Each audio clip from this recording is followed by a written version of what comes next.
Viewers, আসসালামু আলাইকুম। Mumtaz cooking food থেকে বলছি। আমি আজকে আপনাদের জন্য একটা রেসিপি নিয়ে আসছি, তা হলো গুঁড়া দুধ ও ডিম দিয়ে পনির রেসিপি।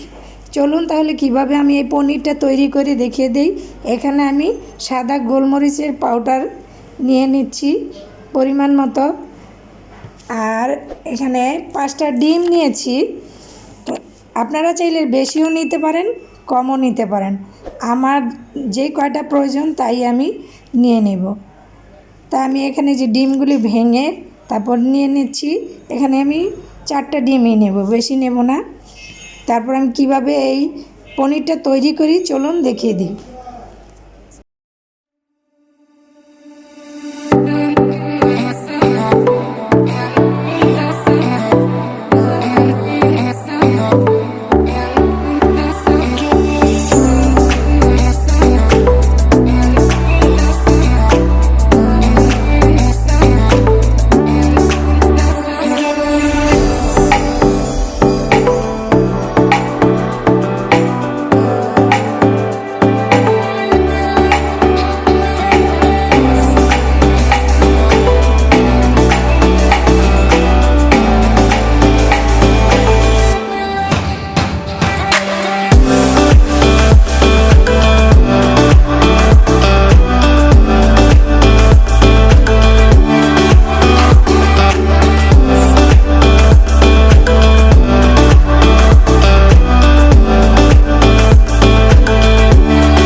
দেখুন তৈরি হয়ে গেল গুঁড়ো দুধ ও ডিম দিয়ে পনির রেসিপি।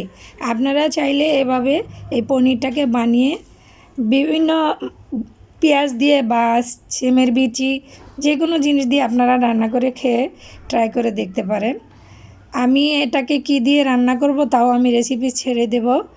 আর দেখুন আমি এইভাবে কিউব করে কেটেছি, কি নরম তুলতুলে সফট, দেখতেও খুব সুন্দর। আপনারা চাইলে এভাবে তৈরি করবেন। ভালো লাগলে অবশ্যই আপনারা লাইক দিবেন, কমেন্ট করবেন, সাবস্ক্রাইব করতে ভুলবেন না। সবাই ভালো থাকেন, সুস্থ থাকেন। ইনশাল্লাহ আবার ফিরে আসবো অন্য কোনো রেসিপি নিয়ে। আল্লাহ হাফেজ। আসসালামু আলাইকুম।